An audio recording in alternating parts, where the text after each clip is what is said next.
Hello everyone and welcome to my YouTube channel. Today we are going to discuss about how to delete YouTube history from a specific time interval. For example, if you want to delete your YouTube history from a specific time or date range, so how you can do that. For this, what you have to do, you have to simply watch this video completely. So without wasting any time, let's start the video. So first of all, what you have to do, you have to simply make sure that you are connected to a proper Wi-Fi or internet connection. And after that, what you have to do, you have to simply go to settings here. And here what you have to do, you have to go to general. So in general, you have to scroll it down until you find the option of transfer or reset iPhone. So here you have to simply click on reset and you have to reset all of your network settings. And after that, what you have to do, you have to simply go back. Now, what you have to do, you have to simply open the App Store here.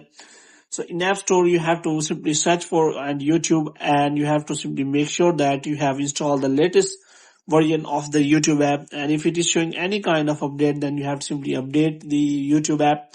And after updating the YouTube app, you have to simply go to the YouTube app and you have to open it. And here you have to simply click on profile section and you have to click on that settings icon. And here what you have to do, you have to simply click on manage all history.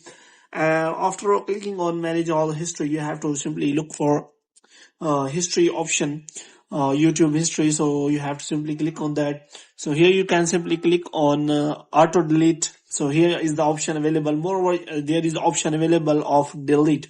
So here you can simply select delete custom range. So here you can simply select a specific date. For example, if you want to delete your history from a specific date to that specific date, then you can simply delete here from here, and after that you can simply select the date and you can simply click on next, and after that they will ask you to want to delete that history. So here you can simply see that that history is available, and if you want to delete it, then you can simply do that. So hope you have liked this video. If you get more videos like these, you can subscribe our channel.